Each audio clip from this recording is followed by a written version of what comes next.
Have you ever wondered who was the first atheist in recorded history? Well, if you're like me, you might have thought that it would originate in the Greek philosophy, like in Epicurus, or there was even an ancient Greek whose nickname was the atheist of Melos. But the real history of the first recorded atheists predates the Greek philosophers by a few hundred years, and actually the origins lie to the east. I emphasize recorded because if Ooga Booga the caveman was an atheist back in the Stone Age, we really don't know about him. He never wrote anything down. His name was never mentioned in any historical records.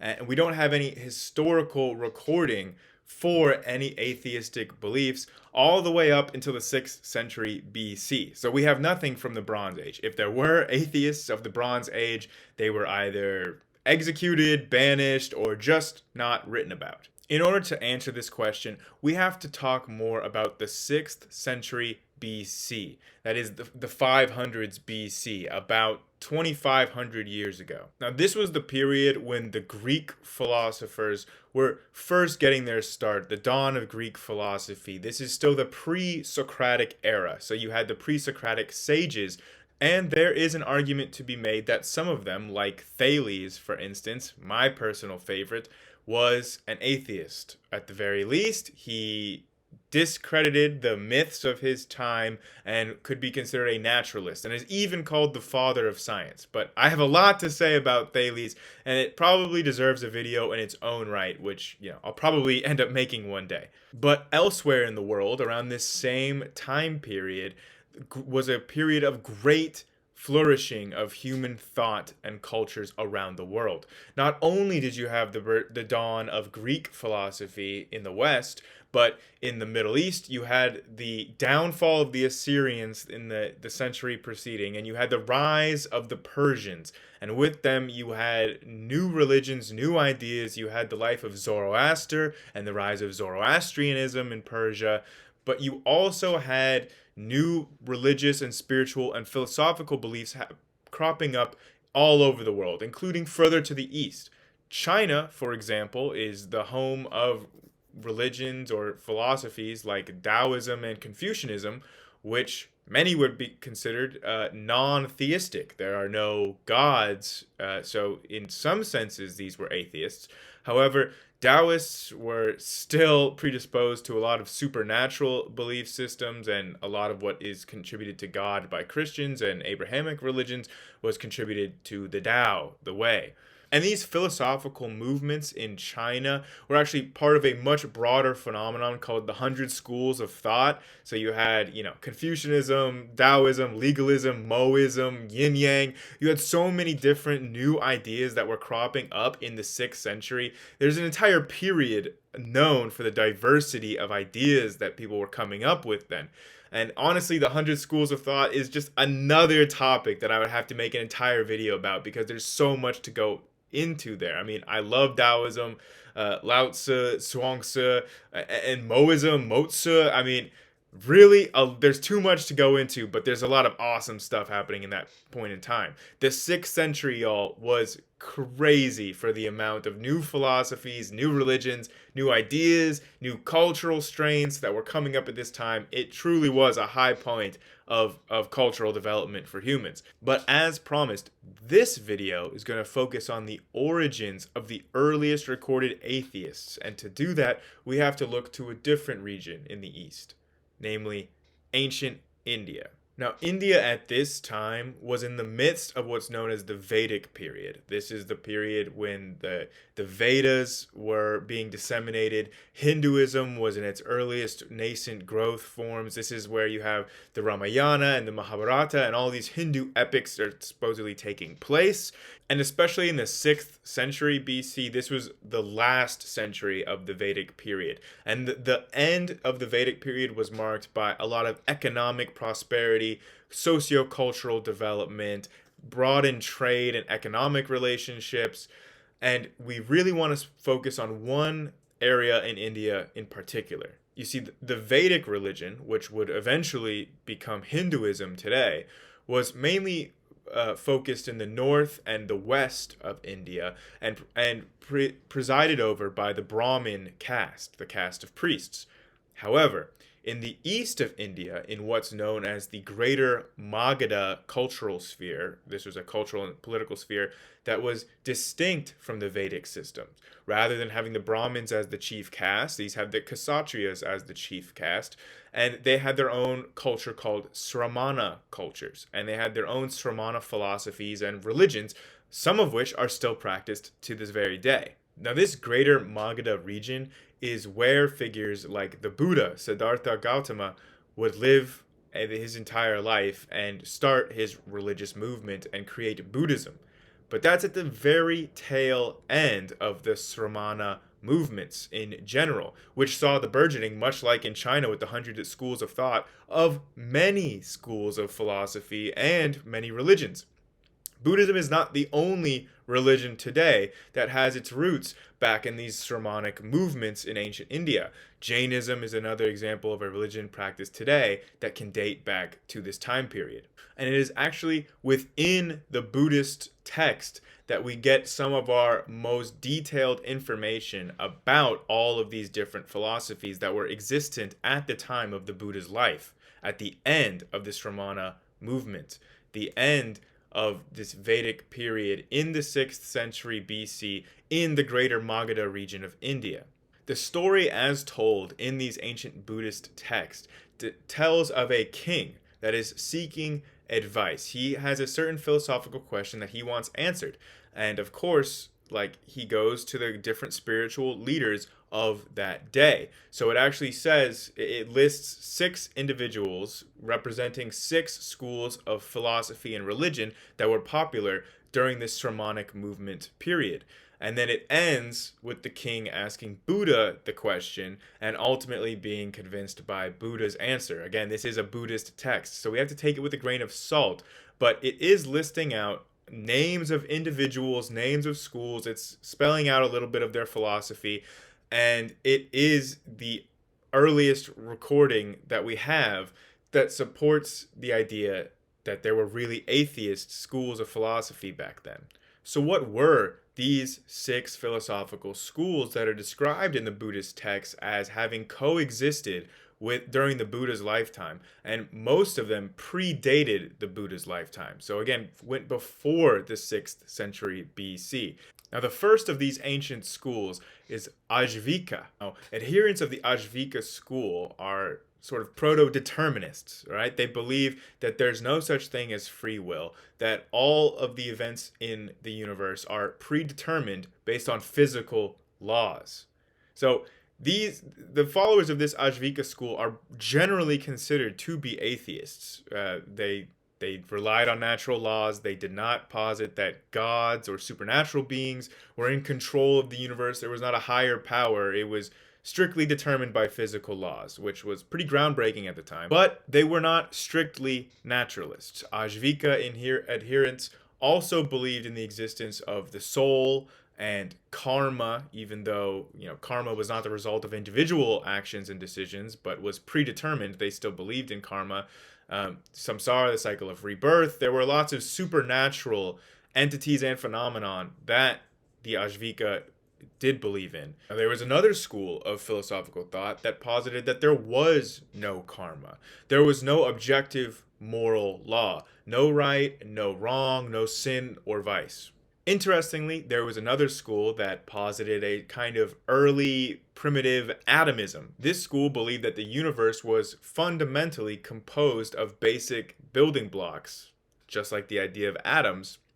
However, in this school, the basic atoms were of 7 varieties. There was the elements, so earth, water, air, and fire, but there was also pain and pleasure, as well as soul, for all the 7 different building blocks of the universe. So they were still positing some kind of supernatural phenomenon to some degree, like with the soul. Next, as already mentioned in these Buddhist texts, you actually have one of the schools is Jainism.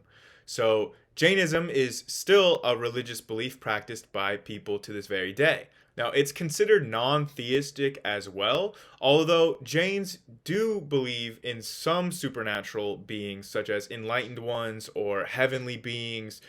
However, these beings are ultimately are not worshipped in Jainism, and they're not seen as the key to one's own salvation. In fact, the path to enlightenment and to escape samsara, the cycle of rebirth in Jainism, often has to do with one's own spiritual development, the pursuit of knowledge, ethics, and such things. It's not dependent on any supernatural deities. And then you have a great school, the school of agnosticism, which refused to have a claim or an opinion on any of this stuff. They didn't weigh in on karma or the afterlife or the cycle of rebirth or gods or deities. None of it. They were agnostic to a fault. You gotta love these guys.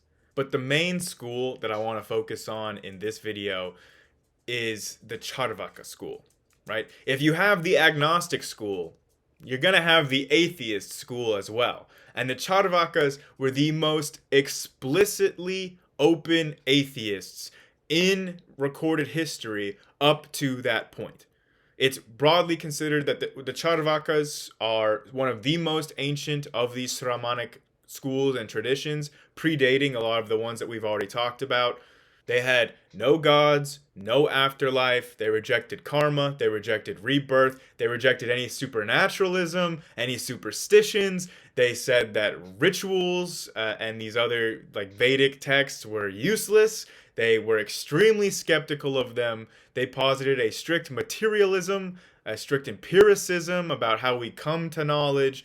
They were really forward-thinking and ahead of their time in a lot of ways. In fact, they seem to have independently developed the idea that would not be touched on again until centuries later with Hume, with his problem of induction that was expounded upon during the European Enlightenment. And Charvaka School was touching on these same ideas literally, 2,600 years ago. It's amazing. They posited that there was a fundamental problem of induction where it was not absolute knowledge, right? It was always going to be provisional based on the evidence. It could never be absolute. They acknowledged that inference was not beyond doubt. The Charvakas were oftentimes seen as hedonistic because they encouraged the pursuit of a happy life, whatever that meant to you. And this wasn't some kind of they were running around only pleasure seekings. In their conceptions of it, it was the greatest amount of happiness to the greatest amount of people, right? And what is evil causes pain and suffering to the greatest number of people. So it echoes a lot of atheist morals that are still held to this day. Now, I mentioned that we would have an atheist referred to explicitly in the historical record by name. Well, in these ancient Buddhist texts, right, I mentioned that each of these philosophical schools was represented by an actual named individual. And in this text, the named individual representing the Charvaka school is named Ajita Kesakambali, which could be the earliest named atheist in history. Except there is some speculation that the Charvaka school itself is named by a founder, Charvaka. And if this is the case, then the Charvaka school and Charvaka itself would predate even the 6th century BC and would definitely be the earliest named atheist in history. Although it is a little bit like some of these figures like Lao Tzu in Taoism, where there is some doubt about whether or not this was an actual individual or more of a mythological figure. Regardless of whether or not an individual atheist named Charvaka ever actually existed, it cannot be denied that the Sramanic atheist movements and the schools of thought that were flourishing in Greater Magadha in ancient India were some of, if not the earliest, most explicitly atheist schools of philosophy and individual thinkers in all of human history up to that point. Not only rejecting the gods, but also the supernatural, the superstitious, the things that we associate with ancient history. But these thinkers in ancient India were able to see past the blinders of their era. They were able to see at the materialistic, empiricist view of the natural world that would later on be adopted in the Enlightenment and the era of science. They were able to see all of this and see the necessity for having an empirical framework thousands of years before, when people were still deeply entrenched in religious ideology and thinking. And it was, I mean, literally 2,000 years after this point in Europe, you still could be publicly executed for being an outed atheist. So the fact that there were the entire schools of philosophy strictly devoted to materialist, empiricist, naturalist, atheistic thought way back 2,600 years ago truly is incredible. Unfortunately, Charvaka was a philosophical dead end of sorts, and is the general consensus is that it was mostly completely died out by the 15th century and the 1500s in particular. So, unfortunately, this school did not survive to the modern era, but I think that we can all marvel and empathize with the great thinkers of ancient India and their breakthroughs in everything from logical reasoning to naturalism to empiricism. And the Charvakas even were proposing atoms and forms of atomism that were strictly materialistic, not spirit or pain or pleasure, but strictly material elements that composed all of the universe on a fundamental level. And I think what science is showing is that they were ultimately right. It would be incredible if you could somehow bring back some Charvaka philosophers from the past and show them the kind of advances that we've had in the modern era. I think that they would truly consider this a blessed time to be alive. So let's all take a page out of the Charvaka playbook. Let's construct our worldviews not based on superstition or supernatural religious beliefs, but based off of evidence. And let's live our lives with the knowledge that our time here is limited, and to try to live as happy, fulfilled, and valuable lives as we can in the time that we're given.